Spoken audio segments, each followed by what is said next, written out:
If that school expelled him, every lawyer in New York would be banging on their door. Yeah, they would be moving to the Upper East Side. They would own the school. Yeah, so they would have the Humphrey wing. Imagine Blair having to sit in the Humphrey Auditorium.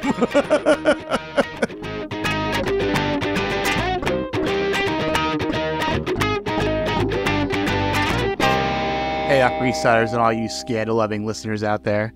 You just tuned into the Non-Judging Breakfast Pod, where the coffee is strong, the waffles are fresh, and the gossip is hotter than ever. My name is Leif, and I'm your seasoned Gossip Girl veteran. And I'm Steve, your newbie, your greenhorn, your, I don't know, Leif, what are we calling this Season 2 Gossip Girl newbie this week? I don't have time for this when all my enemies just keep changing. Hey, that's fair enough. But, just don't shatter my image of you in the process. So here's the deal, folks. Leif has been watching Gossip Girl since it first aired, and I'm diving in for the first time. And together we're your dynamic duo, bringing you all of the drama, romance, and sometimes questionable fashion choices of this iconic 2007 series. That's right. Each week we're going to take a deep dive into the show, one episode at a time. We'll analyze all the hidden parallels, obscure references. Along the way, we're going to look at some behind-the-scenes gossip and fandom stories. And since we are all about inclusivity here at the Non-Judging Breakfast Pod, there's always a seat for you at the Non-Judging Breakfast table. So please, pull up a mimosa, grab a cup of coffee, or roll up some of Nate and Chuck's special medicine, and let's get this going. This episode is going to be coming out on December 16th, which will be the last episode of the year for us. We're going to be a 2-week release break. Okay. For Christmas and New Year's. And then we'll be back after the New Year. I think we got our first Capicola listener from the province of Quebec. Hey, welcome. Hello. Merci de écouter. I wish I had something that I could say in French right now that was appropriate. Bonjour. Bonjour. Bonjour. Bonjour. Bonjour. And hello. I got my French teachers to let us watch Disney's Beauty and the Beast just based on that opening song. When I was young, my family went on a vacation every year, and one year I had this crush on a girl from Quebec, and we couldn't talk to each other at all, and it was cute. Did you meet her at the Niagara Falls, Steve? No, it was in the Poconos.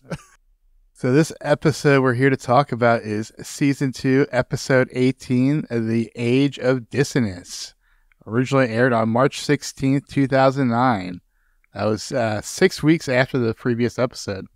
Little season break. I noticed that when I was reviewing for the Vulture recap. Do we know why? Did something happen? I don't think so. They would just take breaks in the spring a lot. Yeah, I guess I'm used to shows taking a month off, a short 6 weeks seems like a longer hiatus than most would take. It's also an interesting time to take that long of a hiatus after what was arguably kind of train wreck of an episode. And kind of a cliffhanger ending too. Almost. Yeah, exactly. Cliffhangers that weren't really well hung. So of course the title is based on the Age of Dissonance. Yeah, I've never seen it. Good book, good movie. I've never read it either. Interesting line that Miss Carr decides to quote at the end. I didn't really see how it made sense for their relationship, but yeah, I think we'll get to that. Yeah, needed to pull something out. Episode was written by Jessica Queller. She has previously written The Serena Also Rises, Bonfire of the Vanity, Blair Waldorf Must Pie, Roman Holiday, and The Handmaid's Tale. Yeah, they brought both her and, as we'll get to in a second, Norman Buckley. Clearly, I really felt like they were like, we need to clean up These the are big mess hitters, yeah. that was left behind from last week. They brought in big hitters that I really felt did a decent job salvaging what they were given. Yes. And as you said, directed by Norman Buckley, who previously did work with her on Handmaid's Tale, but also did A Thin Line Between Chuck and Nate, and Much Ado About Nothing, and New Haven Can Wait. And Norman Buckley is also such a pro with these teen dramas to begin with. I mean, I know he worked on Pretty Little Liars. He worked on something before this. He's worked on pretty much every Josh Schwartz show. Yeah, I was going to say, oh yeah, because it was the OC. When we were watching the OC, we saw his name come up there. And it's always a big episode, too. Yeah. Norman Buckley is a very competent teen drama director, for sure. Accomplished is the word I meant. Why don't you go ahead and read us that Vulture recap? Sure thing. Like a crocus poking out of the late winter snow, last night's new episode of Gossip Girl was a welcome arrival to the cold and barren television landscape. As its petals slowly unfolded, it stirred the life that has lain dormant inside our souls since the show went on unexpected hiatus in February and gave us a glimpse of colorful spring ahead. And how colorful it was, last night's plot, the Constance Billard St. Jude performance of The Age of Innocence, required everyone be dressed in ridiculous costumes, everyone except Jenny, Chuck, and Vanessa, who were not in the play, but who, let's face it, always wear ridiculous costumes. Blair was tragic and noble in black, while Serena was luminous in white, her creamy breasts nestled like eggs in the feathered Easter basket of her dress. I did not write this. Nellie Yuki was forced to wear a fat suit to play Mrs. Manson Mingott, and when Blair spat at her, my problem is a two-faced, four-eyed, devious little snipe in a fat suit. It was like the first balmy spring breeze blew across our faces. But it didn't last. Gossip Girl's plot, like the weather, is unpredictable, and while one moment we are basking the sun, we were soon boiling hot. Then the weather changed again. The sweat congealed on our forehead, and suddenly we were freezing in our unseasonable clothes, holding desperately to our arms and trying to keep warm. That says a lot. It does. Well, let's see what else we can add to it. Yeah, that really mirrors a lot of how I felt about it. So let's get into Act 1. We open with a Gossip Girl monologue. On the Upper East Side, all the world's a stage and the men and women merely players. But once a year, Constance St. Jude students shed their usual roles and take on new ones for the senior class play. This year's pick, The Age of Innocence. Before Gossip Girl, there was Edith Wharton, and how little has changed. The same society snobs still reign, only in corsets and horse-drawn carriages. Yeah, I thought it was an interesting choice for a high school play.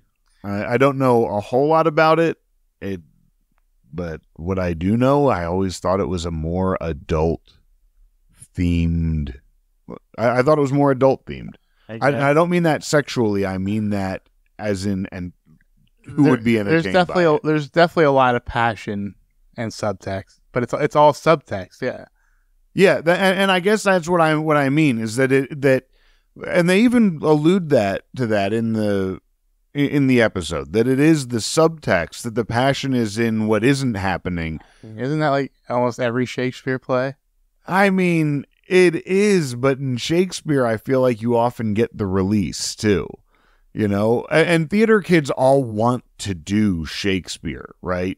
Not that any of these are actual theater kids, because it's just, no, you all have to be in a play unless you're diagnosed with stage fright. Yeah. So the students are prepping for a play. More bro time as Nate is complaining to Dan about having to do a play. Chuck got his doctor to diagnose him with a case of acute stage fright. Yeah, I found that to be really funny. I thought it was a great Chuck thing to do. At least they're trying to explain why he's not connected to anyone else here. Yeah. I also feel like they've, in the past few episodes, really been giving Chase Crawford the direction of smiling more. And I get it's probably very character driven, that he's on the upswing. His family's financial problems are taken care of. His dad has done the right thing. He has a girlfriend. So I feel like it's a good character thing. I feel like he's smiling all the time now. And I like seeing Nate happy. I'm sure that'll last so long. Oh, Jesus Christ. Even if it's with Vanessa. Blair, per usual, is not so subtly insulting Serena with nice-sounding words. Serena is attempting her own age-inappropriate fling to get even with Dan. Yeah. Great. Serena has a crush. So what is she going to inappropriately eat and or lick by the end of this episode? And I love Dorota to see she's like holding the Blair's extensions up to her own ears and also looking in the mirror. Yeah. Serena and Blair's banter is interrupted by a celebration from Nellie, who just got early acceptance to Yale. Blair runs off to find Queller.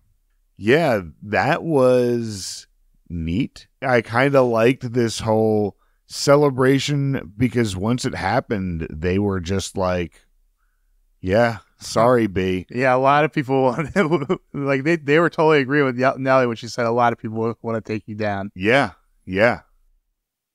Serena's new crush, Julian, is berating both Humphrey siblings out in the auditorium. And Dan sees Miss Carr enter the theater and is distracted as the other teachers are seen gossiping about her. Oh, why are they gossiping about you? Oh, because of the really inappropriate thing you were accused of doing, and then you got your job back. Idiot. Why are you in that rehearsal? Why did you walk in? Are you directing the play? Do you have anything to do with the play? Or are you just going into the place near the one exact person that you have been instructed to stay the fuck away from? Vanessa is, of course, forcing her way into another Constance event by filming a documentary about Constance hiring a hot Broadway director for the school play. It's really funny because I actually sat there thinking, well, they found a way to shoehorn Vanessa into this one. How can we force her in? Oh, we're going to make a documentary about this play that we're doing at the school. Okay. Sure. Well, no, she's going to do the right. Yeah. She's just going to show up. Well, she did say she got permission to do it from the director because the director is so full of himself. Chuck enters a busy restaurant and is greeted by a former associate of his father's. However, the real meat of the scene is Carter Bazin having lunch with the mysterious Elle from last week. Carter and Chuck trade jibes while Elle sneaks out through the kitchen. We all see the same business associate from earlier get up and leave at the same time. I like the Carter shakeup. It's not the Michelle Trachtenberg shakeup. It's, remind me his name, who plays Carter? Sebastian Stan. Sebastian Stan is a pro. Yeah. When he comes in and he does this shakeup, it's always, he's a piece of shit, and you always kind of see him, even though the one time he really wasn't. He just got punched in the face for not being a piece of shit. But, like, he's a piece of shit. And yet it's a fun shakeup. Whereas I think to the Michelle Trachtenberg shakeup and the Aaron shakeup, where they just weren't good shakeups, Carter's the character that Chuck should have been. Yeah. He's Chuck without the whole rapey vibe. Yeah. That is so accurate. Dan continues to be distracted, but asks Jenny to deliver a note to Miss Carr because he feels bad about how the other teachers are treating her. Dan, you fucking idiot. He just doesn't care. And he's just so dumb. Like, he's such a teenage boy, which I get. There's so much of it that I would probably be acting the same way, but I'm, as an adult watching this, you're an idiot. And I do love that Jenny is like, all right, I'll help you. That she's reluctant, but she's always there for her big brother. Mm-hmm. And it's one of those character things that I really love about Jenny. And when she gets torn with, she tries to cover before Rufus can get a hold of it. Which, why is he he doesn't know whose note that is. Why is he just going into the note? I mean, it's Rufus. It's Rufus doing. There is a metal object. There is a metal key-shaped object in it, which I think is could be a little sus. It wasn't in there though, because Jenny hands him the key. We'll get to that. Yeah. So Jenny delivers the note to Miss Carr, who gives a response with a key back to Jenny, which she does initially. In that scene, they put it in, but yeah.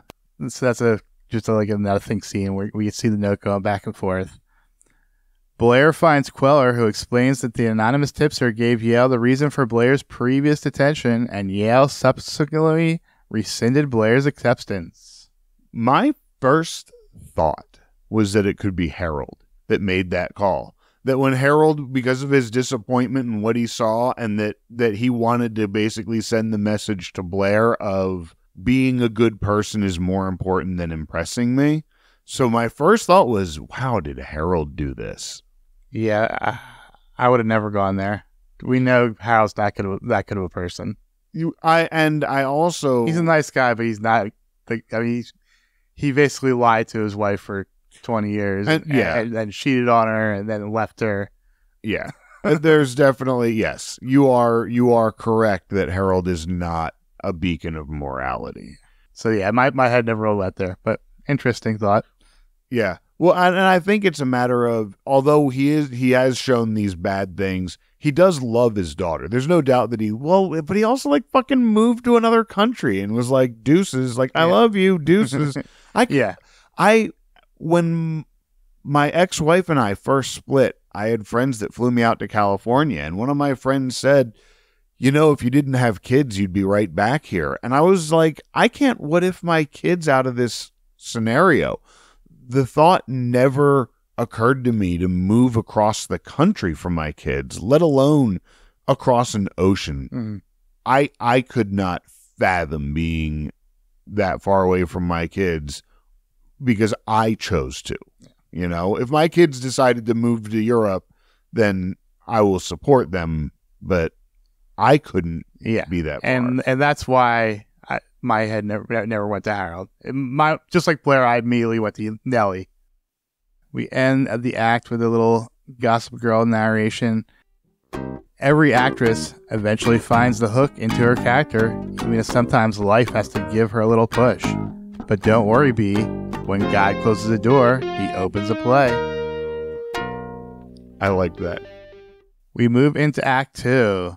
Chuck arrives home to find Elle waiting for him. She tells him she needs his help. Okay. Next.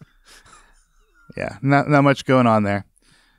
At rehearsal, Rufus bumps into Jenny and she drops the note from his car to Dan. Rufus picks up the note and immediately snoops. Looks like a different Humphrey is about to show up to Dan's rendezvous with Miss Carr. Now, if I'm correct, when they bump and they drop the note, I think you can hear the key fall. Yeah. And so I'm wondering if it was a mess up on their part that the key wasn't supposed to fall out in the first place. And when it did, and they gathered the letter, Jenny was like, and Jenny was the one that got it. They would reshoot that. I mean, you would think, but it was an awkward exchange. Mm. But at the same time, I was glad he found the letter. I was like, yeah, get her, Rufus. Any chance Rufus just decides to stay and has sex with Miss Carr? My son is too young for you, but me. Sir, I'm too young for you. Didn't my dad have your poster on his wall?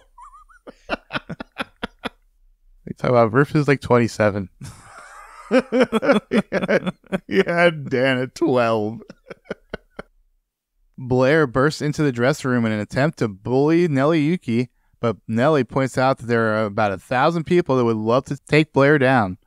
The argument is interrupted by Gossip Girl finally outing Marcus's affair with his stepmother. Looks like Blair has a new V for Vendetta. Yeah, I loved Nellie here. I loved Nellie's takedown. of Blair, I also then Penelope chimes in, and you're just struck by the fact that Blair really has lost control of the minions. Yeah. Serena is trying to flirt with Julian, who is ignoring her. Serena uses Vanessa's documentary as an excuse for the three of them to grab lunch together. Yeah, Serena had nothing to lick nearby. Let's go some of their food. Yeah. She can't flirt this way. She can't flirt out in the open. Someone give her some strawberries. Blair comes up to the pair, guns blazing, but Serena and Vanessa both laugh it off. Blair is really unraveling here. I liked V. I liked Vanessa. In a lot of this episode, I thought Vanessa was pretty good. And I really... I don't have time for this. Yeah. I loved how she was... Yeah. She was just like, no. Just walked away. Just took her shot and walked away. I loved it. She did well. Mm-hmm. At the Vanderwoodson penthouse, Elle is explaining her situation to Chuck. Savior of woman everywhere. Chuck promises to get her a new identity so she can escape to the powerful men from Bart's Club. Chuck, you are a multi-billionaire. You have had contacts for all kinds of shit throughout this entire show, and now you only know one guy that you fucking hate and don't trust at all. Remember a couple episodes where he was ready to just crash the Bass plane? You have a flight with private chat, Chuck. Yeah. You don't need a passport. Yeah. you can disappear her anywhere you want. It looks like Nate got roped into lunch with Serena, Vanessa, and Julian. However, Nate and Serena look on in annoyance at the looks because it looks like the only ones connecting are Vanessa and Julian. Vanessa is desperately trying to help Serena get this older douchebag to notice her, and Serena comes up with a plan for Vanessa to play Serena to her and get said douchebag. A lot of things, again, I'm gonna be very kind to Vanessa this episode. The fact that Vanessa from the get is like, why are you into this guy? This guy is full of himself, because Vanessa doesn't have the time of day for rich assholes to begin with and pretentious people. Even though she's pretty pretentious, she doesn't really like. She even says later, he's annoying. I know, because basically I am. Yeah, she says that. And when Nate gets up and leaves, and then shortly after, Julian is like, yeah, I'm done here too. That's when I was like, is he into Nate? That would make sense. But also, why is Serena into this guy? Like, because she's just trying to get even with Dan. That's like the only explanation. Yeah. In Brooklyn, Dan is asking Jenny about Miss Carr. Jenny admits Rufus intercepted the note. Yeah, I love Jenny's whole thing here, where she's like, yeah, about that. Yeah, Dad has it. I love when Taylor Momsen does the little sister shit. She's so fucking good. Yeah. Is she an only child? I think she is, right? Didn't we discuss that at some point? Possible. I don't know for sure, but she does the little sister shit so well. Miss Carr is prepping for a romantic rendezvous when Rufus comes in and hands her the key. Yeah, you gave his kid a key. And you're lucky that all he did was come in and give it back. What are you? What? I don't get what the whole point of the key is. Isn't she going to be there? Yeah. Why do you even need a key? And who carries a spare key around with them too? Yeah. To give to high schoolers. To give anyone. Yeah. Why do you have two keys to your own house on you right now? Why do you need to give him a key to meet you there? At the place where you already are, where you already have a key to. Unless there was more to that nose, like I'm going to show up tied to my bed naked. Yeah. Just come right in. Yeah. Maybe, not kink shaming, but. Yeah. But even then, she was lighting candles. So, she was clearly getting ready for dinner first. And that's the other thing. I could not imagine being a dad walking in there and seeing this predator lighting fucking candles, waiting for my kid to show up. Just the fact that he just gave you the key and left. I don't know how he doesn't torch her. I don't know how he doesn't at least immediately call the school and be like, get her gone before she bangs my son on school property. Poor Miss Iowa, caught playing Mrs. Robinson. Looks like the teacher just got schooled. Cuckoo kajoo. Back from commercial, Dan is being pissy because his dad fucked up his booty call. Miss Carr should obviously be fired for actions, but I'm confused on why Dan would be expelled or punished at all for this. Yeah, Dan. If that school expelled him, every lawyer in New York would be banging on their door. Yeah, they would be moving to the Upper East Side. They would own the school. Yeah,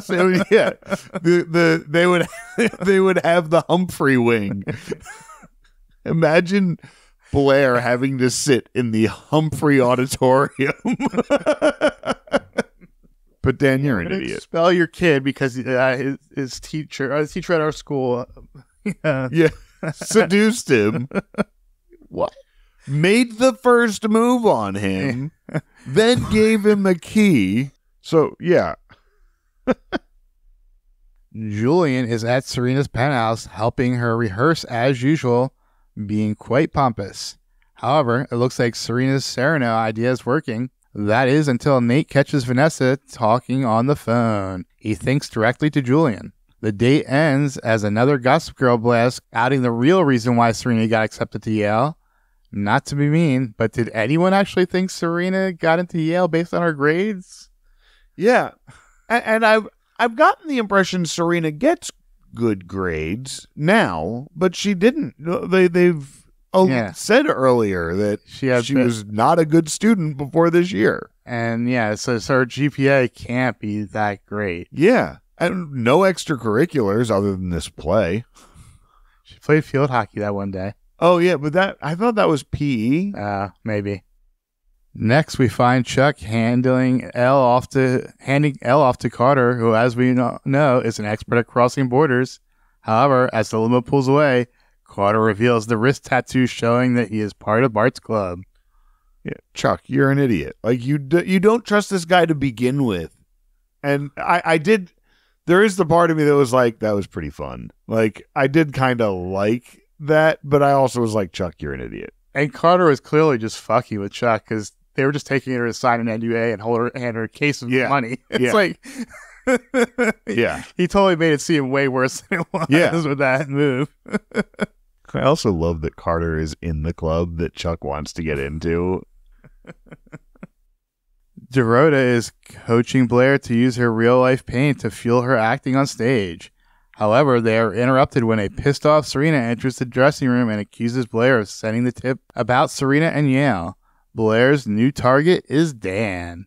I loved Dorota giving the acting advice to Blair, and it shows this more rounded character of Dorota that you only see her as this live-in maid to this brat all the time, but she has her own life beyond it. And you see that she understands the theater and things like that.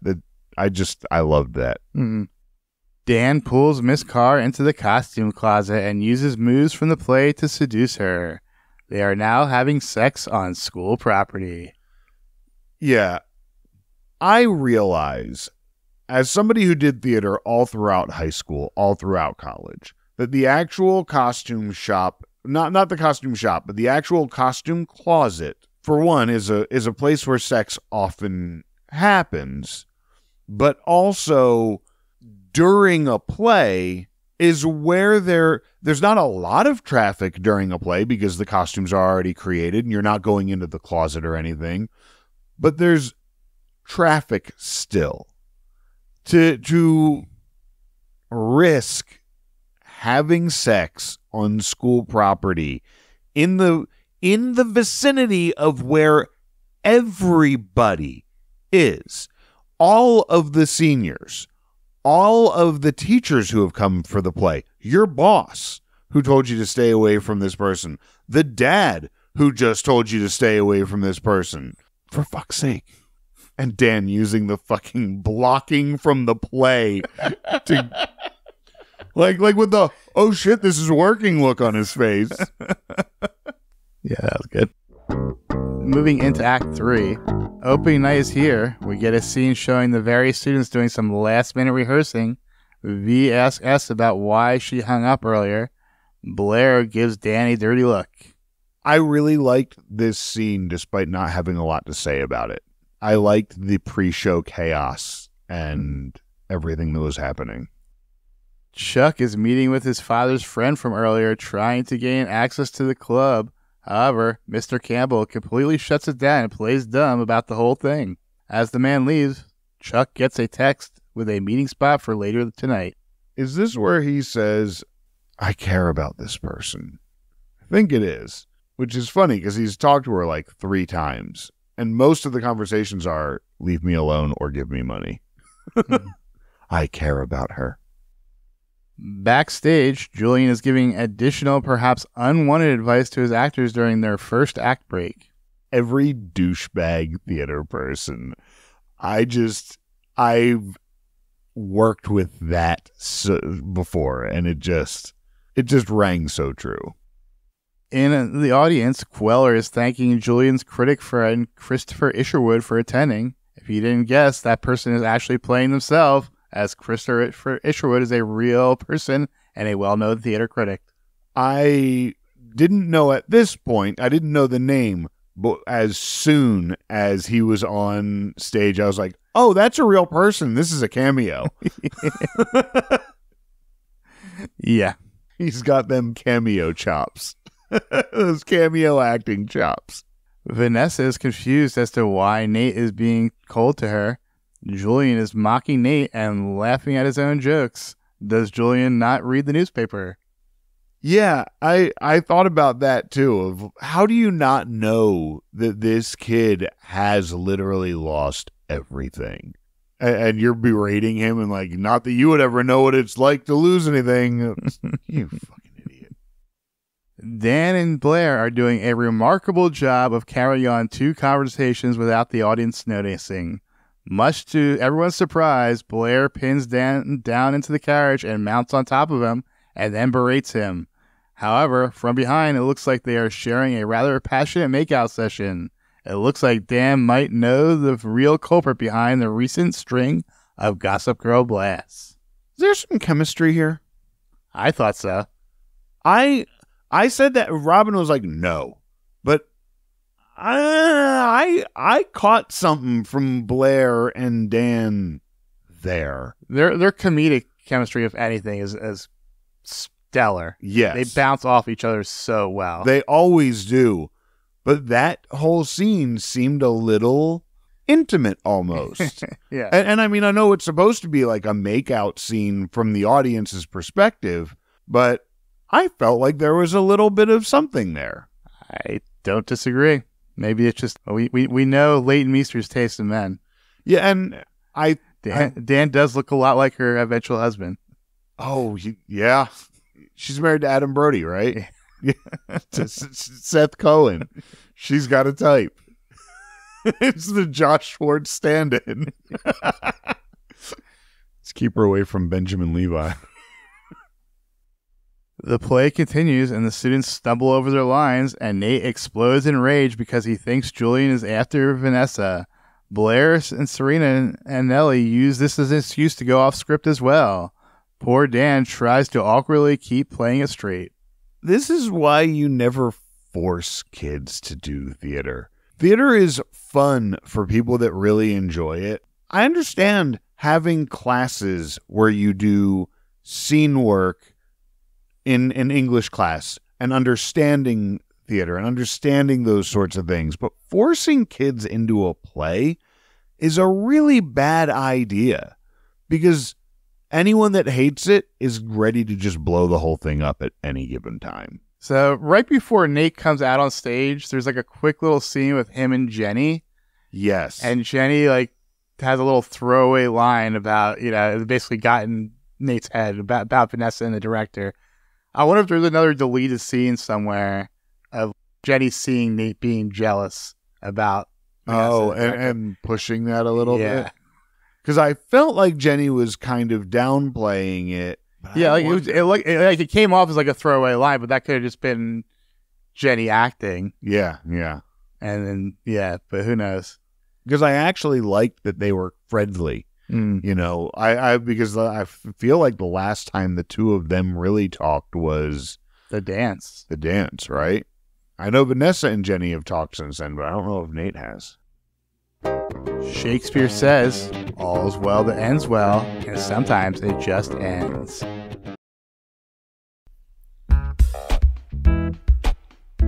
Hey there, scandal-loving listeners. Did you ever wonder if there was a way you could support your favorite Gossip Girl podcast? Well, now there is. Just visit patreon.com/non-judging-breakfast-pod. There are 4 tiers available to choose from. You can help offset our server costs for as little as $1 per month. By signing up, you can get access to great perks like early episode releases, shout-outs on the podcast, and monthly watch parties on Discord. Come claim your spot at the non-judging breakfast table by visiting patreon.com/non-judging-breakfast-pod.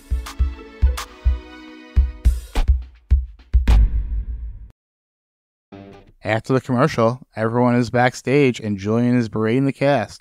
However, the critic says he loves the show and Julian attempts to roll with the punches and take credit. This finally allows Serena to see who Julian really is. This is when I was like, oh, that's a cameo. But yeah. Serena, this director being such an asshole the whole time, that was really funny. The taking credit, like, it was dumb, but in a fun kind of way. Nate finally learns about Vanessa playing Serena, but it still appears this relationship might not last much longer. Yeah, what's really bugging you, Nate? Let's talk about it because, which he does. I mean, he does say we have nothing in common. Yeah, we have nothing in common, and it's funny to me because Robin and I, as you know, Robin and I have very little in common, traditionally speaking, and we really like that. We really like that we have that there's Steve's world and Robin's world and then our world. That I go out and play D&D and she watches garbage reality TV shows or goes to fun restaurants with friends that then she tells me about and takes me to later. We have our own stuff that we do separately, and then we have our stuff that we do together. And I find that that's why we work so well. It's harder in high school, though. It is. In high school, you just always, and back, you just want to be around each other all the time and want to just do everything together. Yeah. Chuck finds Elle leaving the hotel, who admits she was just using Chuck for his money. It's been a couple episodes since we got in a poor Chuck moment, but this one definitely stings a bit. You don't know this woman, Chuck. The hooker was using you for money? What? And he not only falls for it, but then is still reeling over it. Yeah, definitely overacted a little bit there. Yeah. I did find it cute. Give your heart to someone. You have a good heart, give it to someone. There's just so many different stories they could have done with. Chuck just moved back into Lily's. What about a story with him and Eric? Yeah. Yeah. They go off on a little adventure while everyone else doing the play. Yeah. This entire new secret cult. Did we ever get a name for this one? No, I'm just calling it Bart's Club. Bart's Club? Yeah, because the other two were actual, secret societies. They were actual known secret societies. But I guess the prostitute secret society, they don't really advertise. Dan confronts Miss Carr, who gives her a much-deserved verbal smackdown for acting exactly like Blair.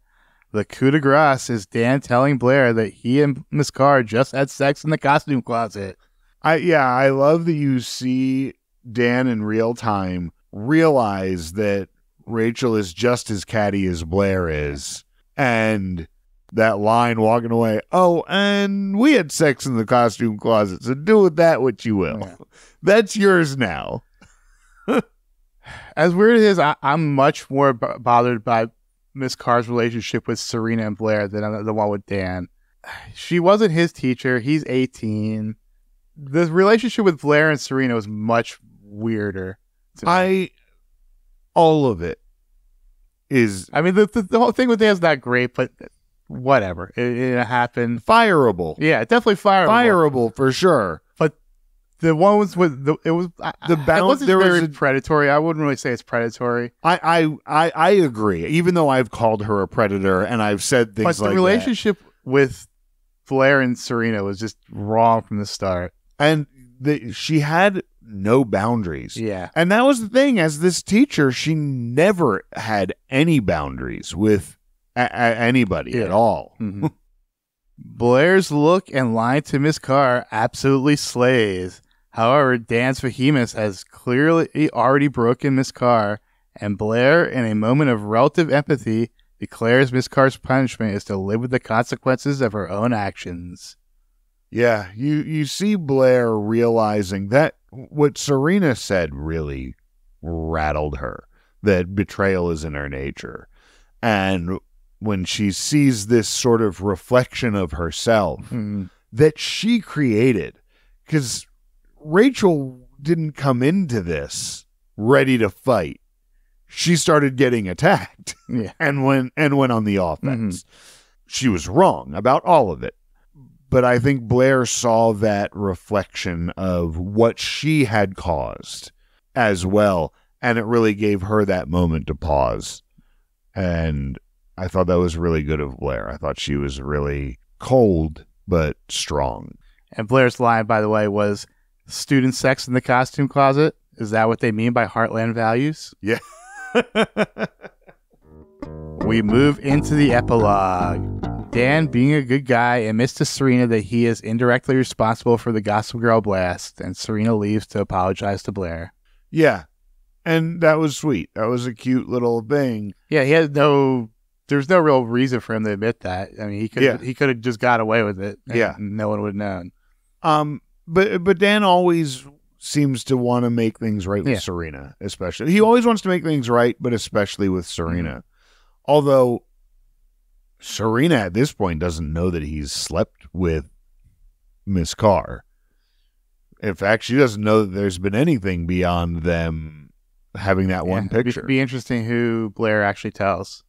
Yeah, if anyone. Vanessa shows up at Nate's house to apologize for earlier. However, Nate is finally watching The Age of Innocence and actually loves it. Perhaps rumors of Natessa's imminent demise were somewhat exaggerated. Yeah, I liked this. I liked Nate being happy with Vanessa again at the end. I also found it to be the most mature relationship. This is, I believe, the longest running relationship without a huge problem so far. That, Dan and Serena from the start were always one or two episodes and then something would get in the way. One or two episodes, something gets in the way. They would have miscommunication similar to this. For the first season, they were together basically from episode 4 through almost the end of the season. Were they? Okay. Yeah. It's just this season where they get together for like 2 episodes and they break up. Yeah. So I guess this is more the longest of the season. Yeah. This is probably the longest running relationship of the season, without a breakup, without a shakeup, without parents fucking. Rufus and Dan actually have a nice quick scene. Dan admits that Rufus is right, but that he needs space to make his own mistakes. He's right. Yeah. That's a real big thing about parenting, is that you have to let your kids grow up and make mistakes. And if you shelter them from them, they're not going to know how to handle mistakes when they do make them, when you're not there to prevent it. Serena finds Blair drinking alone at the bar. Serena apologizes for not believing Blair, but Blair admits Serena was justified for not trusting her. Gossip Girl narrates, in life, as in art, some endings are bittersweet. We see this core friendship again, and you're still my best friend. Love that, Serena, but we we've talked before about this being the core friendship of the show, and I like that Serena tried to make things right. Yeah. I feel like made things right. But yeah, Blair just wants to be alone. Yeah, which I get. She's pretty mad at herself. Next, we see Dan sitting on his bed, and Jenny delivers a final goodbye note from Miss Carr. Gossip Girl continues. Sometimes fate throws two lovers together, only to rip them apart. Boom. Go. Get out of here. And yeah, they do show the note. It says, Dan, I'm going back to Iowa, as you must have known. I'm sorry for everything. As Edith Wharton wrote, there is no one as kind as you. No one who gave me reasons I understand for doing what at first seemed so hard. Thank you, R. What at first seemed so hard, not banging my student. It was really tough, but then I got over it by banging my student and crossing other inappropriate lines. And, jeopardizing the future of a student. The scene shifts. Chuck is let into the Waldorf foyer by Dorota, who informs him Miss Blair is out. Chuck declares he is ready to wait. Gossip Girl states, sometimes the hero finally makes the right choice, but the timing is all wrong. And as they say, timing is everything. Hero, though? Are we calling Chuck a hero? He's the savior of all women. That he doesn't sexually assault. He saved Lily. He at least try to save Elle. Yeah. How about Jenny? Who? We'll get. She's from the Upper East Side. She's poor. It's crazy, how central to the show she was at the beginning of the season, and how little she has been in these last few episodes. Yeah. Finally, Carter is shown up at the same Blair where Blair is wallowing. His flirtations are not rebuffed, and Gossip Girl closes the episode. Looks like this story might have a second act. Let's hope it's not a tragedy. XOXO Gossip Girl. Yeah, Carter's moving in on Queen Bee. And they are dating at this time. Oh, are they? Yeah. Yes, because as I've talked before, after they break up, he gets fired and they break up around the same time because my friend's late wife saw this man crying in a coffee shop and asked if he was okay, and it was Sebastian Stan. So, predictions for next week? Something's going to happen with Carter and Blair, I'm pretty sure. I'm very curious as to what Blair does with the information about Dan and Rachel, because Dan didn't hide it, and Dan told Blair, the person who's the most likely to tell anybody that it'll give her an advantage. So he knew what he was doing when he told her. Yeah. So I'm not seeing any kind of Dan Serena thing. And I'll be honest, I'm waiting for Michelle Trachtenberg to show up. I don't know if she will this season, but I think it's the PTSD from last season that when we get into a late season, now I'm kind of expecting. Plenty of episodes. Yes, 6 episodes Yeah, we have 6 episodes left. She had, 3-episode arc last time? 3.5, because she was not in the one that she was introduced. So I guess 7 episodes left. Yeah. Yeah, because episode 19, this was 18, and it goes to 25. That is it for our episode. We can go ahead and get into some segments. This week, we jumped into the Wayback Machine to visit the Television Without Pity forums from 2009. Hello there, Peabody here. And this is the Wayback Machine for traveling through time. And this is my boy, Sherman. Speak, Sherman. Hello. Good boy. So, New Yorkers were excited to see Park Avenue Winter. Oh, okay. Do you know what that is? No, not really. You sounded like you did. No, I figured they were excited. Yeah, a couple of people mentioned it, so I did look it up. It is a historic Park Avenue restaurant. It's no longer there anymore. It was there for 22 years. Now it's currently in Gramercy Park. But every autumn, winter, spring, and summer, they completely changed the decor and the menu. Oh, that's cool. Neat. Most people didn't like the episode. Not a very popular episode. I felt like this episode was cleaning up the messes of the last episode more than anything. A lot of shade was thrown at the actress playing Elle. Not the best actress. Yeah, I don't know that she had a ton to work with, but yeah, I felt like she was on par for a Gossip Girl extra. But she was like a central character to the plot. Sure. Well, she's supposed to be. Sure. Maybe it would have been better if she was a better actress. Maybe she would have been if she was a better actress. Fair. Maybe we would actually cared. I don't think a single person enjoyed the Chuck storyline. Why was she suddenly so important to him after one drug-addled night? That I had mentioned a couple times. You've spoken to this woman like 3 times, and he sat there at that one meeting. He's like, I care about her. Why? I care about people in general, and I wouldn't want some rando prostitute that I hooked up with to be murdered by a obviously gentleman's cult. But I also don't understand his whole obsession with her. Although he did say that the sex was really good. Like it was like life-changing before he passed out. Definitely, we weren't the only ones to notice Penn and Layton's chemistry. Oh, did other people point that out too? Mm-hmm. Uh-oh. And I do know that at some point that Penn and Layton date. They don't? Nah. That would have been dangerous after Penn and Blake dated. That'd been for some reason, I always thought that I had heard that the two of them dated. No, they've always been friends. Oh, okay. Maybe that's what it is. She was the first guest on his podcast. Or maybe I'm thinking about it being about Carter, about Sebastian Stan. And then Adam Brody. And there's a lot of Nate and / Chase love. Yeah. I love Happy Nate. They like Chase's acting in this one. Yeah. Yeah, I don't think it stood out, but I like this little dance that he did with the hat. Yeah, yeah. Yeah, I mean, I think Chase is fun. I love when he smiles more.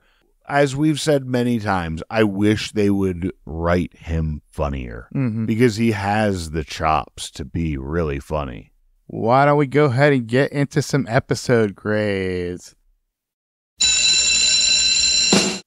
I really like this episode. I mean, the Chuck storyline was boring, but it was not, a huge part of the episode. I think it's good to judge the episode by the party of the week, and for me, the play was hilarious. The whole play was great. So I gave this episode a B+. I'm not too far off from you. I gave it a B. I felt like the aspects that I didn't like about this show were things like the parts of the plot that I had complained about previously. But ultimately, like I said before, I felt like this was an episode to clean up a real mess of an episode the week before, and that they really did the best they could. They brought in two of the best, one of the best team ups that they've had, and really did a great episode. So I gave it a B. On to stock watch. For me, going up, I had Nate. I just doing his thing all episode and ended happy with Vanessa. I had Dan going up because he was a good guy and he was, he was the only one who kept to his lines during the play, and well, he did get laid. So I also had Rufus going up because he was actually a good dad for once. Nellie I had going up because she got it to Yale. Elle going up because she got paid, and that's what hookers want to get to. That's what they want to do. And I had Carter going up because he was screwing over Chuck all episode, and looks like he's going to get Blair. I had a lot of the same, and I'm going to add a couple that you did as well. I had Nate and Vanessa. I had Nellie as well. Congratulations, Nellie. I had Julian, the director, going up because as much of a complete fucking asshole he was, he's going to get this amazing review from a critic. So this could actually have been good for his career. I had Carter going up as well. I'm going to add Rufus as well.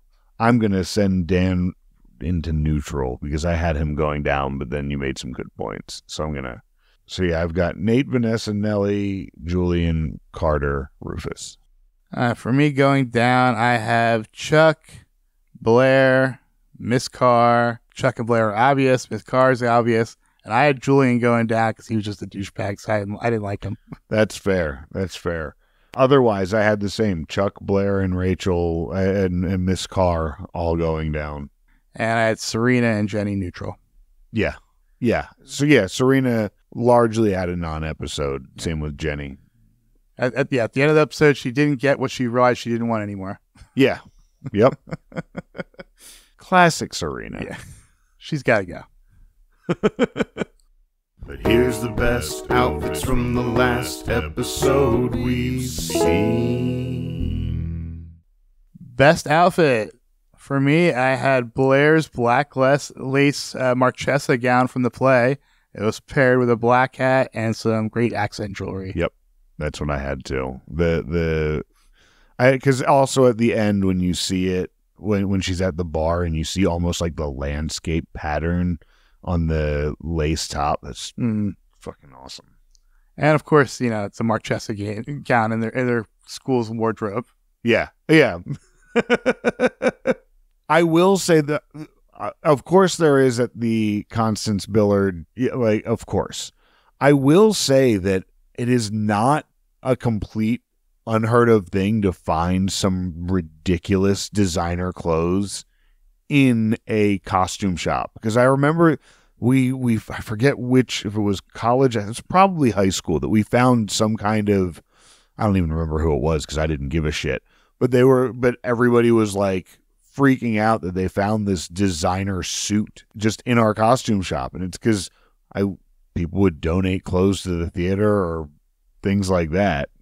So Blair's hair looked great all episode, and the dress, the blouse she was wearing at the end was really cool too. Her makeup too. Yeah. Her makeup was really great.